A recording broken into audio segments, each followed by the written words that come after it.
খাজা কুতুবউদ্দিন বখতিয়ার কাকির জীবনের তামান্না হলো ওনার জানাজার নামাজটা একটা আল্লাহওয়ালা মানুষে পড়াক। আল্লাহওয়ালা মানুষটা বাছাই করবেন কি দিয়া? কুতুবউদ্দিন বখতিয়ার কাকি নিজে ওলি, তো ওলি বাছাই করতেছে। কুতুবউদ্দিন বখতিয়ার কাকি বলে, লাশটা কাফন পরায়া সাজায়া মাঠে লয়ে যাইবা, মানুষ আমার জানাজা পড়তে আসলে বলবা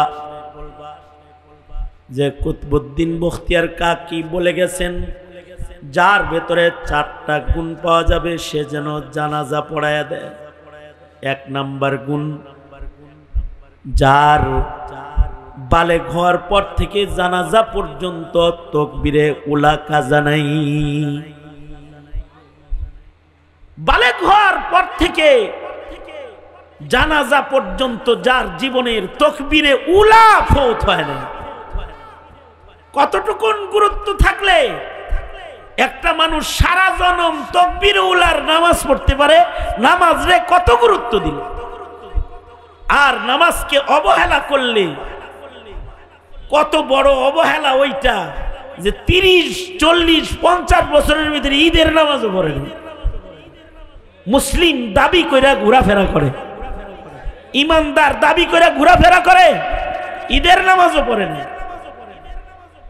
আর কতটা গুরুত্বের আবেদে খাস হইলে বালেগ হওয়ার পর থেকে 40 বছর 50 বছর তাকবীরে উলা ছুটে নাই। ইমামে আজম আবু হানিফা রহমাতুল্লাহ আলাইহি 40 বছর লাগাতার এশার ওযু দিয়া ফজরের নামাজ পড়েছেন। নেক আমল ওনাদের অনেক, ওনাদের ঈমানও যেমন, নেক আমলের পাল্লাটাও তেমন।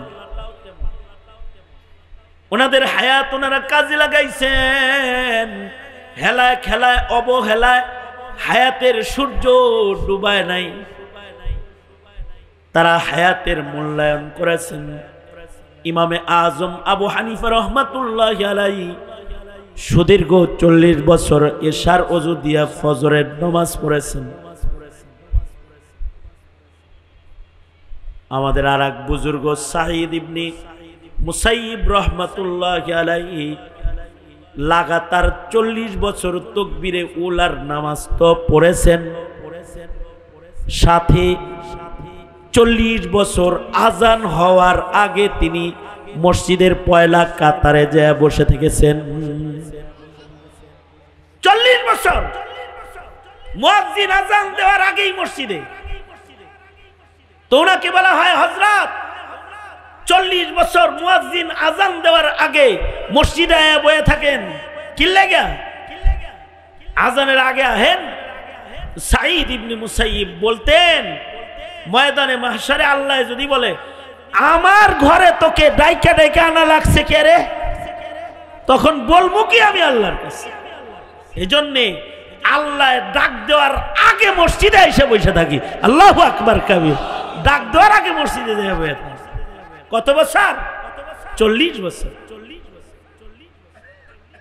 খাজা কুতুবউদ্দিন বখতিয়ার কাকির ওসিয়ত হলো সে আমার জানাজা পড়াবে যার বালেগ হওয়ার পর থেকে তাকবীরে উলা। এতটুকুন যোগ্যতা হইলে হবে না, সে আমার জানাজা পড়াবে যার বালেগ হওয়ার পর থেকে জানাজা পর্যন্ত তাহাজ্জুদ কাজা নাই, রাতের নামাজ তার কাজা নাই।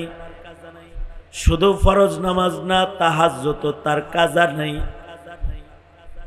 ইবাদত করে, গুনাহ করে, এমন গাড়ি হইলে চলবে না।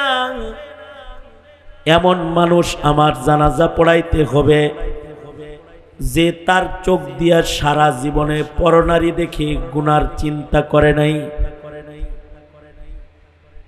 লাস্ট শর্ত হলো বেলায়েতের উঁচু দরজার মানুষ সে হইতে হবে। এমন একজন আমার জানাজা পড়াবে যে তার জীবনে আসরের তাকবীরে উলা তো ছাড়ে নাই, জিন্দেগিতে আসরের পূর্বের সুন্নতটাও সে কখনো কাজা করে নাই। এমন 4 গুণের মানুষ ময়দানে যে থাকবে তারে দিয়া জানাজা পড়াইবা, আর এমন গুণের মানুষ না পাইলে বিনা জানাজায় লাশ কবরে নামায়া দিবা। জানাজা পড়তে কত লোকিত আসছে। দিল্লির সুলতানের জানাজার নামাজ, অলিকুল সম্রাটের জানাজার নামাজ, অলিদের সরদারের জানাজা পড়তে কত মানুষ তো আসছে। এলান হলো এখানে কি কেউ এমন 4 গুণের আছেন সে জানাজা পড়ান, যার শেষ শর্ত হলো আসর কাজা নাই, আসরের সুন্নত জীবনে যার কাজা নাই সে জানাজার ইমামতি করবে। গোটা ময়দান নিস্তব্ধ দাঁড়ায় রয়েছে, কেউ সামনে কদম বাড়াইবার ক্ষমতা নাই, সবাই মাথা নিচের দিকে দিয়ে দাঁড়ায় রয়েছে। কিন্তু খাজা কুতবুদ্দিন বখতিয়ার কাকি রহমাতুল্লাহের মুরিদ, দিল্লির শাসক সুলতান শামসুদ্দিন আলতামাস রহমাতুল্লাহ আলাইহি, দিল্লির বাদশাহ, তিনি উনার কদমকে জানাজার সামনে আগে বাড়ায় দিয়েছেন। কুতবুদ্দিনের কপালের ভেতরে চুমা লাগায় কয়, নিজের ওলায়াত দিয়ে হাসতে হাসতে আল্লাহর কাছে যাও, আর পরের গোপন আমল ফাঁস করে যাও কেন? আজকে তোমার জানাজা পড়াইতে আমার জিন্দেগীর সাধনাকে মানুষের কাছে আমি ফাঁস করে দিলাম। হাসরের মাঠে যদি ধরা খায়া যায়, এরে আল্লাহর কলি এ শামসুদ্দিন আলতামাসকে রাইখা কিন্তু আবার আল্লাহর জান্নাতে যায় না। তিনি কদম বাড়াইয়া দিলেন এবং জানাজার ইমামতি করলেন। তার মানে হলো জিন্দেগিতে আসরের সুন্নত কাজা নাই, আসরের ওয়াক্তটা ওলি ওয়াক্ত, ওয়ালায়াত, মাকামে ওয়ালায়াত, এটার হিফাজত যারা করে তাদের আল্লাহ তাআলা ওয়ালায়াতে খাসা বিশেষ ওলির মর্যাদা তাদেরকে আল্লাহ তাআলা দান করে। এ কারণে আল্লাহ তাআলা বলে, নামাজ পড়া আমার প্রিয় হইবা, কিন্তু বিশেষভাবে আসর পড়ো। আবার আল্লাহ তাআলা আসরের নামাজের কসম করে আমাদেরকে আসর দেখায়া দিয়ে বলে, সাবধান, আসর নিয়ে কিন্তু হেলা খেলা করিস না। আসর কিন্তু দামি নামাজ, আসর কিন্তু হেলা করলে কাজা হয়ে যাওয়ার মতো নামাজ। সাবধান, আসরের কসম, আসরে তাকাও। অথবা তোমার মূল্যবান দামি হায়াতের কসম, কালের কসম, মহাকালের কসম, সময় তাকায় দেখো, সময় অবহেলা করে নষ্ট করো না। কারণ ইন্নাল ইনসানা লাফি খুসর, মানুষের সময় কিন্তু আসরের মতো হঠাৎ করে ফুরায়া যায়। আসর যেমন অবহেলা করলেই কাজা হয়ে যায়, হায়াত অবহেলা করলেই মালাকুল মউত কিন্তু হঠাৎ করে দুয়ারে দাঁড়ায় যায়। কারণ সব মানুষ ধ্বংসের ভেতরে আছে, সব মানুষের হায়াত কমতাছে, সব মানুষের বিদায়ী ঘন্টি কাছে আসতেছে। পৃথিবীতে যত মানুষ আছে,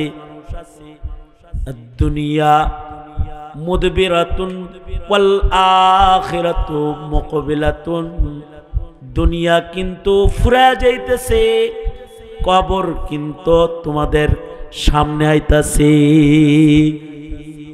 কবর সামনে আসার দিক দিয়া আর হায়াত ফুরানোর দিক দিয়া সব মানুষ লসে আছে, ক্ষতির ভেতরে আছে।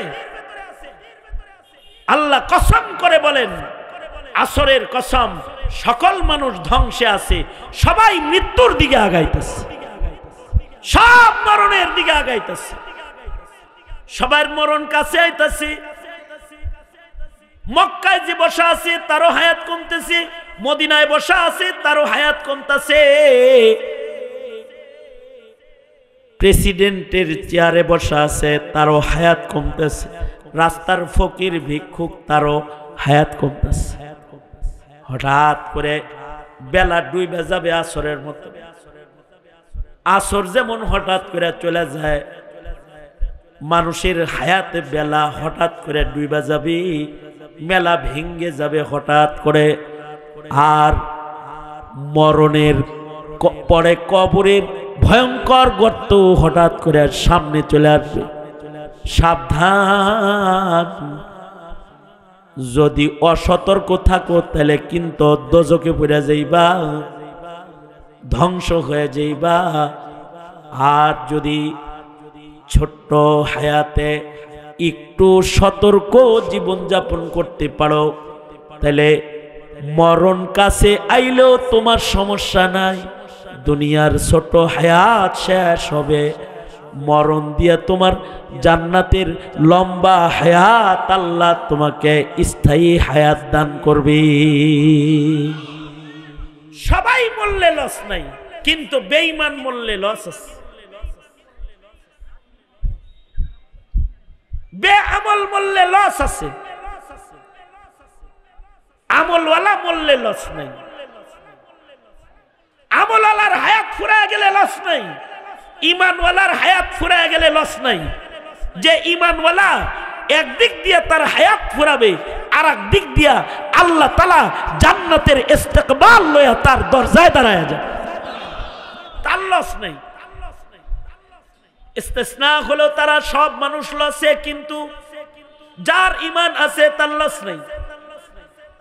কিন্তু যদি বেঈমান হয়ে যায় তাহলে লসে পড়ে যাবে, মরার সাথে সাথে দোজখে চলে যাবে। আর যদি মরার সময় মুমিন হালতে রয় তাহলে লস নাই, জান্নাতে ঢুকে যাবে।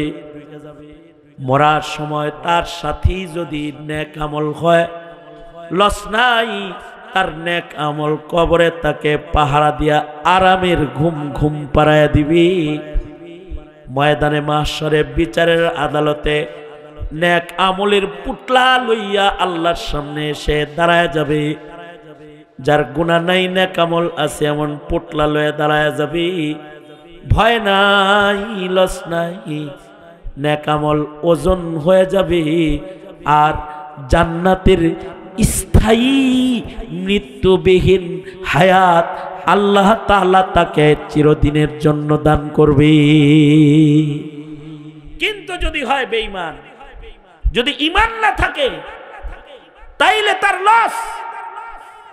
এ কারণে আমি যেন বেঈমান হিসেবে কবরে চলে না যাই, আপনি যেন বেঈমান হিসেবে কবরে না যান, অথবা নাস্তিকদের দলে কবরে না যান, অথবা কাদিয়ানীদের দলে কবরে না যান। ইমানদারের দলে যেন কবরে যাওয়া হয়, এটা হলো খেয়াল করার বিষয়। আমার সন্তান যেন হিন্দুদের দলে কবরে চলে না যায়, নমাজির দলে ইমানদারের দলে যেন কবরে যায়, এটা হলো বিবেচনার বিষয়। কারণ তার ঈমান যদি কবরে যাওয়ার সময় সাথী হয় তাহলে সে আল্লাহর কাছে গেল, আর যার ঈমান সাথী না সে শয়তানের কাছে গেল। ঠিক কিনা? জোরে আওয়াজ করে বলেন। বেঈমানের কাছে গেল। 16টা বছর এই প্রজন্মরে বেঈমান বেআমল বানাইবার চেষ্টা করেছে আওয়ামী লীগ সরকার। 16টা বছর যত সামান্য ঈমান, এইটা থেকে জাতির মুসলমানদেরকে দূরে সরাইছে। যতটুকুন ঈমানদারি স্কুল সিলেবাসে ছিল এগুলোকে কেটে সেটে সরাইয়া দিয়ে হিন্দুত্ববাদ প্রবেশ করাইছে, হিন্দু বানাইবার চক্রান্ত করেছে। বাপ ধরছে যে ঈমানদার 1 নাম্বার, আমলওয়ালা 1 নাম্বার। বাপ ছিল 1 নাম্বার ঈমানদার, 1 নাম্বার আমলওয়ালা। কারণ ঈমানদারেরাই মসজিদ বানায়, এর লেগা উনি প্রতি উপজেলায় একটা করে মসজিদ বানাইছে। ঈমানের দলিল কোরআন বলে ঈমানদারে মসজিদ বানায়। উপজেলায় উপজেলায় উনি মসজিদ বানিয়ে নিজের ঈমানকে পেশ করেছে। প্রতি রাতে 80 রাকাত নফল নামাজ পড়ে নিজের আমলটাও পেশ করেছে, ডেলি কোরআন মজিদের তিলাওয়াত করেছে, নিজের আমলকে পেশ করেছে, ঘুমটা পড়েছে, লম্বা হাতার জামা গায়ে দিয়েছে, আলেমদেরকে গণভবনে দাওয়াত দিয়ে দিয়ে খাওয়াইছে, কওমি সনদের স্বীকৃতি প্রদান করেছে, ইজতেমার জায়গা প্রদান করেছে, ইসলামিক ফাউন্ডেশন করেছে, কত কিছু করছে। কিন্তু কাউকে ছেলে মাদ্রাসায় দিতে বলে নাই, মসজিদ বানাইছে, কাউকে নামাজ পড়তে বলে নাই, সবাইকে পূজার দাওয়াত দিছে। আহো পূজায় আহো। শুধু কোনো ইমানদার যদি পূজা পছন্দ করে তাইলে সে ধ্বংসের ভেতরে চলে যায়। আর কোন ইমানদার যদি খালি পূজারে অপছন্দ করে, কারণ পূজা কি মুসলমানের ইবাদত না মুশরিকের ইবাদত? যদি কোনো মুসলমান মুমিনে পূজা খালি অপছন্দ করে, আল্লাহ তাআলা তার জিম্মাদার হয়ে যায় দুনিয়া আখিরাত সব জায়গায়। আল্লাহু আকবার, জোরে করে আওয়াজ করে বলেন। আসহাবে কাহাফের যুবকেরা, ওদের একটাই গুণ, ওরা পূজা পছন্দ করে না, মূর্তি পছন্দ করে না। সময়ের জালিম রাজা মূর্তি পূজক যখন রাষ্ট্রীয় পূজার আয়োজন করেছে, তখন আসহাবে কাহাফের এক একজন যুবক পূজার থেকে পলায়ন করে পাহাড়ি এলাকায় গাছতলায় যায় একটা একটা করে বসেছে। কেউ কাউরে চিনে না। একজনের বাড়ি সৈয়দপুর, আরেকজনের বাড়ি রংপুর, আরেকজনের বাড়ি কুমিল্লা, আরেকজনের বাড়ি নোয়াখালী, কিন্তু এই 7 জায়গার লোক, 11 জায়গার লোক যায় এক জায়গায় হইছে গাছের ছায়ার নিচে। এদের সবার গুণ একটা আছে, সেটা হলো তারা মূর্তি পূজা পছন্দ করে না। বাস এই একটা গুণ। 7 জন এক জায়গায় বই, একজন আর একজনের দিকে, এই আমি আইছি, তুই আইছস কে? ভাল লাগে না ভাই, মূর্তি পূজা টুজাই ভাল লাগে না। কয় আমারও তো সেম। তুই আইলি কেন? কয় আমারও ভাল লাগে না। তুই আইছস কেন? কয় আমারও ভাল লাগে না। তুই আইলি কেন? কয় আমারও ভাল লাগে না। এই সব মূর্তি ভাল লাগে না, গ্রুপ সব এক জায়গায় হয়ে গেছে। শহর থেকে পালায়ন করে জঙ্গলে পাহাড়ের গুহার দিকে এসেছে, গাছের ছায়ায় বসছে, কিন্তু এগোর পিছে পিছে গেও গেও পার্টি একটা আইছে, কুকুর একটা আসছে যেটা গেও গেও করে পালাইছে, আর গেও গেও পার্টি পিছে আসতেছে। তাদের মনে ভয়, একটু নিরিবিলি যাইতেছি, ডোলের বাড়ি শুনবো না, এখন কুত্তার গেও গেও হনু লাগবো। এই তুই আসুস কেন? যা যা, সর সর। কুকুর রে ধাওয়া দেয়, যা তুই চলে যা, আমরা যাইতেছি একদিকে, তুই তোর কামে যা। কুকুরের জবান খুলে যায়। কুকুর বলে, আমারে তারাও কেন, আমি তুমগর দলের, আমারও পূজা ভাল লাগে না।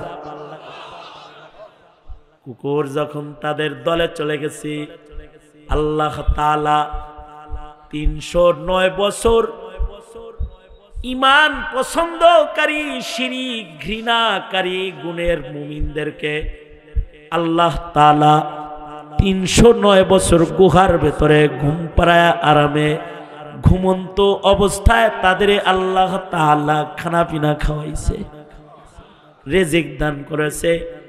শুধু এ আসহাবে কাহাফকেই ঘুম পাড়ায় নাই, কুকুরকেও ঘুম পাড়ায়ছে। দেখলে মনে হতো জাগ্রত আছি, কেউ বিশ্রাম নিতেছি, আসলে ঘুমায় রয়েছি। আর মহান আল্লাহ মায়ের পেটে যেমন করে নাভি দিয়া খাওয়ায়, আল্লাহ তাআলা তাদের শ্বাস প্রশ্বাসের মাধ্যমে 309 বছর ঘুমন্ত অবস্থায় গুহার ভেতরে মহান আল্লাহ রিজিক দান করেছে। আবার সূর্যকে আদেশ করেছে, এই সাইড হয়ে যাস, চোখে জানি সূর্যের আলো লেগে ঘুম ভেঙে না যায়। সুবহানাল্লাহ। কালকে বইল, আগামীকাল। কতটুকুন গুণের কারণে শুধু মূর্তি অপছন্দ করার গুণের কারণে যদি 309 বছরের ঘুম হয়, তাহলে বৈষম্য বিরোধী ছাত্র জনতার সেই মূর্তি ঘৃণা ইমানের সেই সৈনিকের কাফেলা যারা 5 তারিখে দেশ রাজাকার মুক্ত করে, মহিলা রাজাকার, একদিন রাজাকার চিনছেন টুপিদারিওয়ালা রাজাকার, এখন দেখলেন হেলিকপ্টারওয়ালা রাজাকার। এই হেলিকপ্টারওয়ালা রাজাকারকে ইন্ডিয়া পাঠায়া দিয়ে 24 ঘন্টার ভেতরে শাহজালালের মাটির ইমানদাররা প্রমাণ করেছে আসহাবে কাহাফের মতো মূর্তি তাদের ঘৃণার বস্তু। 24 ঘন্টার ভেতরে টোটাল বাংলাদেশ মূর্তি মুক্ত দেশে রূপান্তরিত করেছে। এই যে মূর্তির প্রতি ঘৃণা যারা প্রকাশ করেছে, আমি বিশ্বাস করি এই ইমানদারিটাও যদি তাদের কবরে চলে যায়, তো ইসরাফিলের বাঁশি পর্যন্ত আসহাবে কাহাফের মতো আরামের ঘুম ঘুমাবে, কবরের ঘরে তাদের কেউ কষ্ট দিতে আসবে না। কারণ ইল্লাল্লাযীনা আমানু, কবরে কষ্ট তার যার ঈমান নাই, কিন্তু যার ঈমান আছে তার কবরে কষ্ট নাই, তার হাসরে কষ্ট নাই। তাকে সুখ দেওয়ার জিম্মাদার কে? চিল্লায়া আওয়াজ করে বলো। একে তো নাস্তিক, কাদিয়ানি, এদেরকে সুবিধা দিয়ে সংসদ সদস্য বানায়, ইমানের কথা বলনেওয়ালা আলেমদেরকে জেলে দিয়ে নাস্তিকতা প্রতিষ্ঠার মিশন তারা করেছে। দ্বিতীয়ত আমল বরবাদ করার জন্য বেদাতীদেরকে এমপি বানায়েছে। আর শেষ বেলায় কিছু দাতি ইবাদত যারা করে তাদের মসজিদে চোখের পানির জায়গায় জুলুমের রক্ত ঝরাইবার জন্য এই আওয়ামী লীগ ইতাআতির জন্ম প্রদান করেছে। এইভাবে করে ঈমান আর আমলকে তছনছ করে দিয়েছে, আমাদের শিক্ষা সিলেবাসকে ধ্বংস করে দিয়েছে। জানি না যদি এই শিক্ষা সিলেবাস যেটা এখন আছে, অথবা যে অবস্থায় এখন ছেলেরা ধর্ম শিখে, ঈমান শিখে, এই নীতি রীতি নীতি যদি চালু থাকে, ওই দিন বেশি দূরে নয়, শাহজালালের বাংলায় প্রজন্ম তোমার সন্তানকে মুসলিম হিসাবে পাওয়া কঠিন হয়ে যাবে। সুতরাং একটা সময় এসেছে, অথবা সাউবিল হকের সময়, সত্য বলার সময় এসেছে। সেটা হলো যারা এই প্রজন্মের ঈমানের দায়িত্ব নিবে, আমলের দায়িত্ব নিবে, এ সত্যটা কানে পৌঁছায় দাও, তারাই এদেশের রাষ্ট্র ক্ষমতা চালাবে। পৌঁছায় দাও, বলে দাও এ মুসলমানের মাটিতে সত্যের পথে সত্যের আওয়াজ তুলো। যারা ঈমানের পক্ষে, ইসলামের পক্ষে, তারা দেশ চালাবে। আর যারা ঈমান ইসলামকে কবর দেওয়ার ধান্দাবাজি করে বেড়ায়, ঘাটটা ধরে একটা একটা করে সব হাসিনার মতো বিদায় করে দেওয়া হবে, এই আওয়াজ তুলো। কারণ হলো ভাওতাবাজির দিন শেষ, কোরআন সুন্নাহর বাংলাদেশ। হ্যাঁ, এই হক হক্কানিয়তের পথে চলতে গেলে তোমাকে কুরবানি দেওয়া লাগতে পারে, অথবা সাউবিস সাবর, তোমাকে এই কুরবানি কেউ গ্রহণ করে নিতে হবে। আল্লাহ তাআলা সালেহ ইনসান ও মুসলিহদের জামাতের মাধ্যমে জমিনের তহারাত ও পবিত্রতা, আবেদ ও মুজাহিদদের মাধ্যমে, দাঈদের মাধ্যমে জমিনকে আল্লাহ পাকের খেলাফত প্রতিষ্ঠার জন্য আল্লাহ তাআলা মৌলিক নীতিমালা সূরাতুল আসরের ভেতরে সংক্ষেপে বর্ণনা করেছে। যদি এর আদলে কেউ নিজেকে করে, সে ক্ষতির থেকে বাইচা যাবে। যদি এর আদলে পরিবার করে, পরিবার ক্ষতির থেকে বেঁচে যাবে। যদি সূরা আসরের আদলে সমাজ গড়ে, সমাজ ক্ষতির থেকে বেঁচে যাবে। সূরাতুল আসরের আলোকে যদি দেশ গড়ে, তো ওই দেশ ধ্বংসের হাত থেকে রেহাই পেয়ে যাবে। সুতরাং উলামায়ে কেরামের সোহবতে থেকে কোরআন সুন্নাহর আলোয় নিজের জীবন চালাতে সদা প্রস্তুত থাকবো ইনশাআল্লাহ। জোরে আওয়াজ করে বলেন আরো জোরে আওয়াজ করে বলেন ইনশাআল্লাহ। এই মুখতাসার কিছু দাওয়াত সূরাতুল আসর তিলাওয়াত করে আপনাদের কানে আমি দাঈ হিসাবে, মুবাল্লিগ হিসাবে পৌঁছে দিলাম। समझ देने वाला, बुझ देने वाला আল্লাহ। আল্লাহ বুঝ দিলে আমল করা সম্ভব হবে। যা বলেছি, যা শুনেছেন, বলনেওয়ালা শুননেওয়ালাকে আল্লাহ তাআলা আমলের তৌফিক দান করেন, আমিন। সূরাতুল আসর তিলাওয়াত করেছি এবং নবী পাকের একটি হাদিস পেশ করেছি। এগুলোকে সামনে করে কিছু কথা। আল্লাহর কালামের 114 সূরার মধ্যে সূরাতুল আসর কোরআনে করিমের সূরার সিরিয়ালে 103 নাম্বার মক্কি সূরা, নাজিল হওয়ার দিক দিয়ে এটি 13 নাম্বার সূরা হিসেবে, নাজিলের দিক দিয়ে 13 নাম্বার, সূরার সিরিয়ালে 103 নাম্বার। আজব মিল, মাত্র 3টা আয়াত সূরার ভেতরে আছে, কিন্তু বড় বরকতি সূরা। এই সূরা নাজিল হওয়ার পরে এই সূরা সম্পর্কে ইমামে শাফি রহমতুল্লাহ আলাইহি বলেন, এই সূরা নাজিল হওয়ার পরে আর যদি কোরআনে কারীমের কোনো আয়াত সূরা নাজিল নাও হইতো, আর সারা দুনিয়ার মানুষ যদি এই এক সূরাতুল আসরের আলোকেই জীবন কাটাইতো, তাহলে সারা দুনিয়ার মানুষকে আল্লাহর জান্নাতে নেওয়ার জন্য সূরাতুল আসর যথেষ্ট সূরা। সাহাবায়ে কেরামের একটা আমল ছিল, এক সাহাবী যদি আর এক সাহাবীর সাথে মুলাকাত হইতো, সূরাতুল আসর সংক্ষেপে শোনায়া দিত। এটা সাহাবায়ে কেরামের আমল। মুখতাসার মুলাকাত, লম্বা কথা বলার যেহেতু সুযোগ নাই, তাই সূরাতুল আসরের তিলাওয়াত আপনাদের সামনে করে সাহাবায়ে কেরাম, আল্লাহ পাকের পছন্দিদা মুমিনের কাফেলা, উলাইকা হুমুল মুমিনুনা হাক্কা, যারা প্রকৃত মুমিন, তাদের আমলের সাথে নিজের একটা আমল মুলাকাত সাক্ষাতে মিলানোর ইরাদায় সূরা তিলাওয়াত করেছে। সূরার শুরুতে একটা কসম আছে, আল্লাহর কালামে বহুত কসম আছে।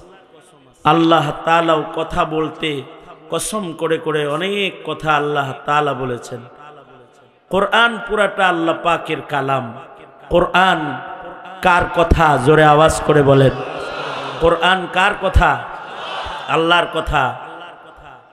কেউ যদি আল্লাহর সাথে কথা বলতে চায়, তাহলে কোরআন পড়লে কোরআন আল্লাহর কথা, কোরআনের মাধ্যমে আল্লাহ তাআলা বান্দার সাথে কথা কয়।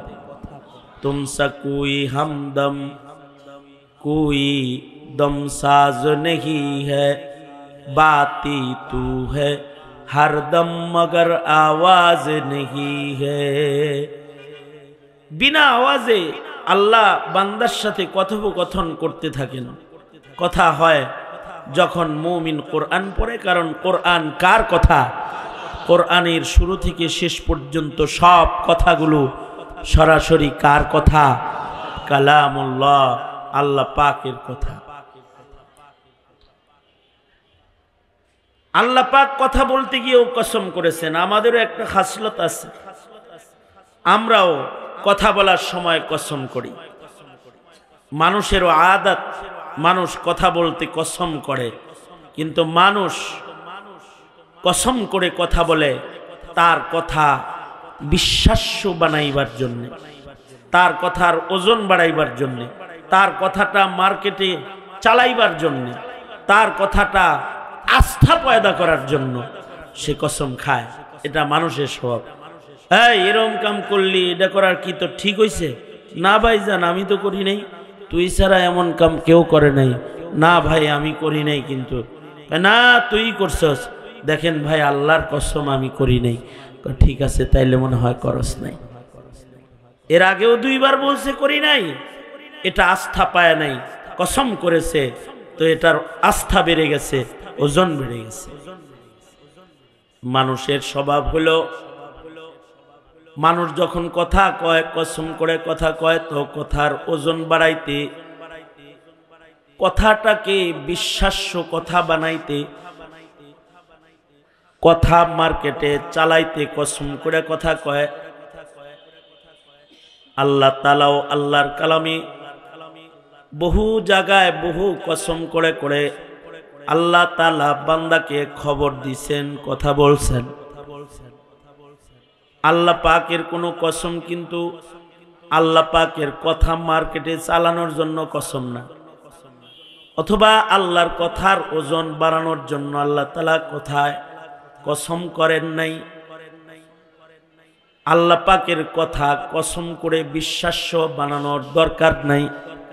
ওমান আসদাকু মিনাল্লাহি কিলা, আল্লাহর চাইতে সত্য বলনে ওয়ালা তো আর কেউ নাই।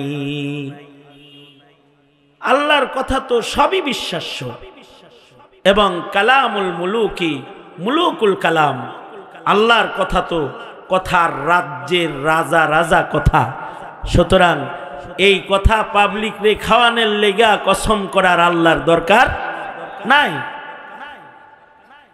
আমার দরকার আছে আমার কথা ওজন করার জন্য কসম করার, আপনার দরকার আছে আপনার কথার ওজন বিশ্বাস করাইতে কসম করার। আল্লাহর কথা বিশ্বাস করানোর জন্য কসমের কোনো জরুরত। কিন্তু আল্লাহ তাআলা আল্লাহর কালামে কসম করেছেন, কসম করে করে আল্লাহ তাআলা খবর দিয়েছেন, কথা বলেছেন। যখন যে জিনিসের কসম করেছেন, কসম করে আল্লাহ তাআলা ওই জিনিসের মূল্য পেশ করেছেন। আল্লাহ তাআলা কোনো কম দামি জিনিসের কসম করেন নাই। আল্লাহর কালামে যত কসম আছে, কসমের বস্তুটা দামি বস্তু, তাই বস্তুটার মূল্য বুঝাইতে আল্লাহ নিজে বস্তুটার কসম করছেন। অর্থাৎ মানুষকে কোনো বিষয়ে দৃষ্টি আকর্ষণ করতে আল্লাহ তাআলা ওই বিষয়ে কসম করেছেন। মানুষকে কসমের দ্বারা আল্লাহ তাআলা যে জিনিসের কসম করেছেন তার দিকে দৃষ্টি আকর্ষণ করেছেন। আল্লাহ বলে ওয়াশ-শামস, সূর্যের কসম। তার মানে সূর্য যেন তেন কিছু না। আবার সূর্যের থেকে শিক্ষা নেওয়ার অনেক কিছু আছে। কত বড় সূর্য আল্লাহ তাআলা আসমানে ঝুলাইয়া দিচ্ছেন। সূর্য যত বড় আল্লাহ তাআলা তাহলে কত বড়। সূর্যের পাওয়ারই যদি এত হয়, আল্লাহর পাওয়ার কত। সূর্য যেমন সব সময় আলোকিত রয় না, মানুষও সব সময় তাকে দেখা যায় না। সূর্য যেমন হারিয়ে যায়, ডুবে যায়, মানুষও এক সময় ডুবে যায়। চাঁদের কসম করেছেন, চাঁদ যেমন সব সময় থাকে না, কখনো চাঁদের আলো কমে যায়, মানুষেরও সৌন্দর্য ধীরে ধীরে কমে যায়। এক সময় মানুষের সৌন্দর্য হারায় মানুষ আমাবস্যার অন্ধকার হয়ে যায়। সুম্মা রাদাদনাহু আসফালা সাফিলিন। আবার কখনো আল্লাহ তাআলা তারকার কসম করেছেন, ওয়ান নাজম, তারকারাজির কসম করেছেন।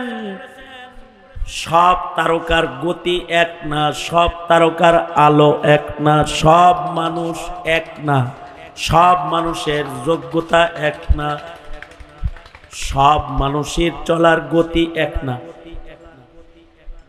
কসম করে করে আল্লাহ পাকের আসমানি কুদরত আল্লাহ তাআলা বান্দাকে দেখায়েছেন। জমিনবাসীকে শিক্ষা নিতে আকাশের তারকার দিকে দৃষ্টি আকর্ষণ করেছেন।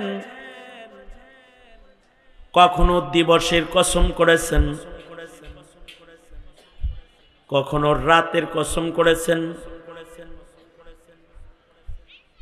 রাতের হালত একরকম না, মানুষের হালত মুখতালিফ। দিনের আলো একরকম না, মানুষের হালত একরকম না। কখনো তীব্র প্রখর, কখনো মিষ্টি মধুর, কখনো শীতল আলো।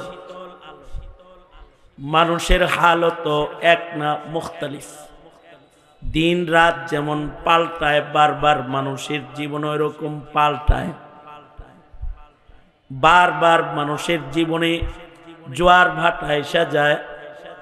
আল্লাহ তাআলা বস্তুর কসম করে করে বস্তুর দিকে দৃষ্টি আকর্ষণ করে আল্লাহ পাকের কুদরত দেখতে বলেছেন। কখনো কখনো আল্লাহ তাআলা দামি বস্তুর দাম বুঝাইতে কসম করেছেন। ওয়াত্তিন ওয়াজ্জাইতুন, সাধারণ ফলের মতো ফল না, দামি ফল। এর ভেতরে বরকত বেশি, ফলগুলা দামি। মুবারক জমিনের ফল, বরকতি জমিনের ফল। কসম করে ফলগুলোর মর্যাদা বৃদ্ধি করেছেন। কখনো কখনো আল্লাহ তাআলা নামাজের কসম করেছেন। সব নামাজের কসম করেন নাই। নামাজের ভেতরে যেগুলো দামি নামাজ, সর্দার নামাজ, সেগুলোর কসম করেছেন। সর্দার পাহাড়ের কসম করেছেন। পত্তুর, সর্দার কিতাবের কসম করেছেন। ওয়াল কুরআন, সর্দার পাহাড়ের কসম, সর্দার কিতাবের কসম করে কিতাবের সর্দারই বলেছেন। পাহাড়ের কসম করে পাহাড়ের সম্মানকে তুলে ধরেছেন। নামাজের ভেতরে কিছু নামাজের কসম করে বাকি নামাজের উপরে ওই নামাজগুলোর শ্রেষ্ঠত্বকে তুলে ধরেছেন। যেমন কখনো বলে ওয়াল ফাজর, ফজরের কসম। নামাজের ভেতরে ফজর এক দামি নামাজের নাম, সর্দার নামাজের নাম। নামাজের ভেতরে ওয়াল আসর, আসরের নামাজ এক দামি নামাজের নাম। হে মানুষ, তোমরা এ সকল নামাজের প্রতি যত্নশীল হও। সব নামাজই হেফাজত করবা, কারণ ইবাদতের ভেতরে সর্দার ইবাদত হলো নামাজ। নামাজের চেয়ে দামি কোনো ইবাদত শরীয়তে ইসলামে আল্লাহ তাআলা মুমিনদেরকে দেন নাই। নামাজের গুরুত্ব সর্বোচ্চ। ইমানের পরে যে ইবাদতের গুরুত্ব সর্বাধিক, তার নাম হলো নামাজ। নামাজ হলো ইবাদতের সর্দার। সব জিনিস আল্লাহ তাআলা সর্দার বানাইছেন। ঘরের ভেতরে সর্দার বানাইছেন বাইতুল্লাহ, বাইতুল আতিক। মানুষের ভেতরে সর্দার বানাইছেন হাবিবুল্লাহ। ফিরিস্তার ভেতরে সর্দার বানাইছেন হযরত জিবরাইল। উম্মতের ভেতরে সর্দার উম্মত বানাইছেন উম্মতে মুসলিমা। মাসের ভেতরে সর্দার মাস বানাইছেন শাহরু রমাদান। রাতের ভেতরে সর্দার রজনী দিয়েছেন লাইলাতুল কাদর। দামি দামি রজনী দিয়েছেন ওয়ালায়ালিন আশার, ওয়ালাইলাতুন নিসফি মিন শাবান। দিনের ভেতরে দামি দিন দান করেছেন, সর্দার দিন দান করেছেন ইয়াউমুল আরাফা, ইয়াউমুল জুমআ। পাথরের ভেতরে সর্দার পাথর দান করেছেন মাকামে ইব্রাহিম, হাজারুল আসওয়াদ।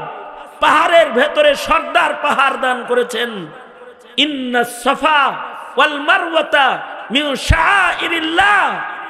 সব কিছুর ভেতরেই আল্লাহ তাআলা সর্দার দান করেছেন।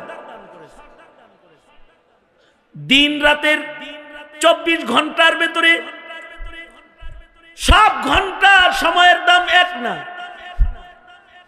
24 ঘন্টার ভেতরে ফজরের দাম আলাদা। ফজরের ওয়াক্ত হলো সর্দার ওয়াক্ত, মাকামে নবুয়ত। এ কারণেই আল্লাহ তাআলা লক্ষাধিক নবী রাসূলকে আল্লাহ তাআলা নবুয়তি দান করেছেন ফজরের ওয়াক্তে। সুবহানাল্লাহ। আগামীকাল বললেন ফজরের ওয়াক্তের সময় আল্লাহ তাআলা নবুয়ত বন্টন করেছেন। বাবা আদম থেকে শুরু করে আমাদের নবী পর্যন্ত সব নবীকে আল্লাহ তাআলা নবুয়ত দান করেছেন ফজরে। এ কারণে ফজরের মূল্যও বেশি, এ কারণে ফজরের সওয়াবও বেশি, ফজরে কুরবানিও আল্লাহ তাআলা বেশি রেখেছেন। ফজরের ওয়াক্তও দামি, ফজরের কুরবানিটাও দামি। ঘুম থেকে দুর্বল বদনে বিছানা ত্যাগ করে লেপের নিচ থেকে উঠে ঠান্ডা পানিতে ওযু করে কুয়াশার শীতে হেঁটে হেঁটে মসজিদে যায়া আল্লাহর সামনে দাঁড়ায়া হাজিরা দিয়া বলতে হয় আল্লাহ আসছি, আল্লাহু আকবার কবীরা। এই হাজিরার মূল্য বেশি। এই হাজিরাটাকে আল্লাহ তাআলা সাক্ষী হিসাবে পেশ করবে, নামাজি বান্দার নামাজি হওয়ার দলিল হিসাবে পেশ করবেন ময়দানে মাহশার। এ কারণে সব নামাজি দামি, কিন্তু ফজর আলাদা দাম আছে। আকিমিস সালাতা লিদুলুকিশ শামসি ইলা গাসাকিল লাইলি ওয়া কুরআনাল ফাজর ইন্না কুরআনাল ফাজর ইন্না কুরআনাল ফাজরি কানা মাশহুদা।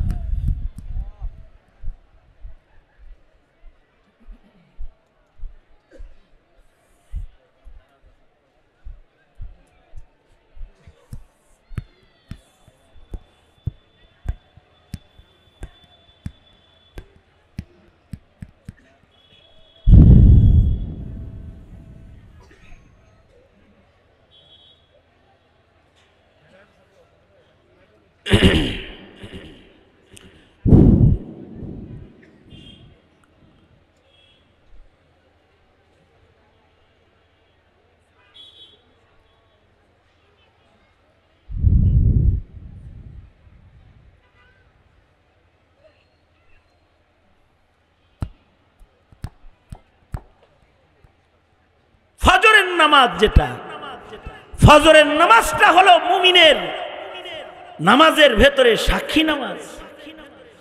এই সময় ফেরেশতাদের শিফটি পরিবর্তন হয়।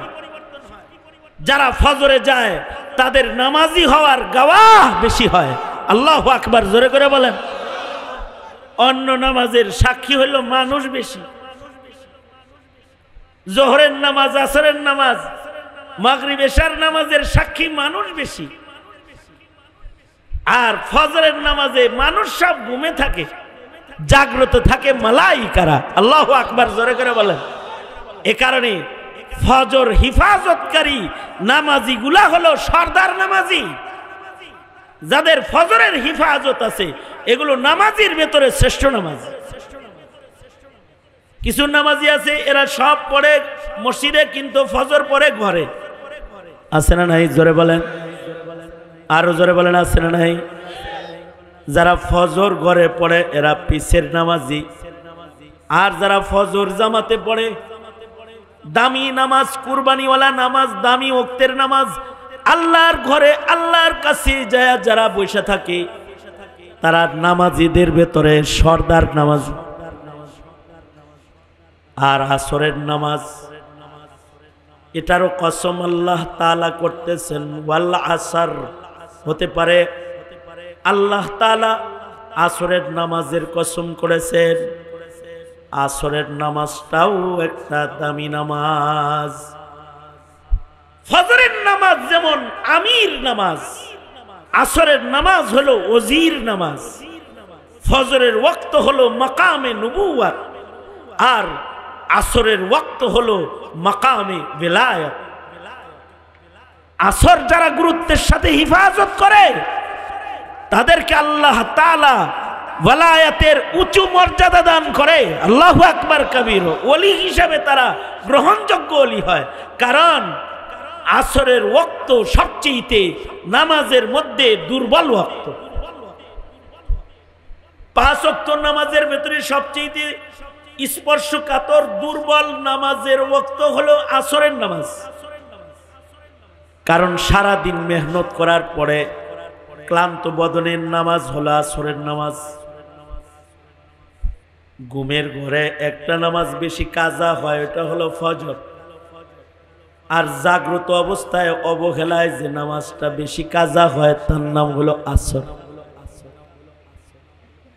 এটা কাজা হইতে জাগ্রত লাগে না, অসতর্ক হইলেই কাজা হইয়া যায়।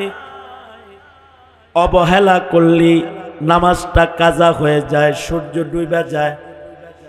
বাস স্ট্যান্ড নামছে, চিন্তা করতেছে বাসায় যায় নামাজ পড়ি, রিক্সা ওইটা জামে পড়া নামাজ রিক্সায় গেছে, যাই ওই কাজটা শেষ করে অমুক জায়গায় যায় নামাজটা পড়ি। ওই জায়গা পর্যন্ত যাইতে যাইতে সূর্য ডুবার টাইম হইছে। অবহেলা করলে পরে নামাজটা হারায় যায়। এ কারণে আল্লাহ তাআলা বলে হাফিজু আলাস সালাওয়াতি ওয়াস সালাতিল ওয়াসতা, তোমরা তোমাদের সব নামাজ হিফাজত করো, বিশেষভাবে আসর দেখে রাখো। বিশেষভাবে আসরের নামাজকে তোমরা গুরুত্বের সাথে হিফাজত করো, কারণ আসরের গুরুত্ব যাদের থাকে, আসরের গুরুত্ব যত বেশি হয় বান্দার গুরুত্ব আল্লাহর কাছে তত বেশি হয়। বান্দাটার গুরুত্ব বাড়ে ওলি হিসেবে। এই কারণেই কুতবুদ্দিন বখতিয়ার কাকি রহমতুল্লাহ আলাইহি ওনার জীবনের চাওয়া হলো যে আমার লাশ সামনে নিয়ে জানাজাটা একটা ওলি বুজুর্গ পড়াক। এটা কুতবুদ্দিন বখতিয়ার কাকি রহমতুল্লাহ আলাইহির জীবনের তামান্না।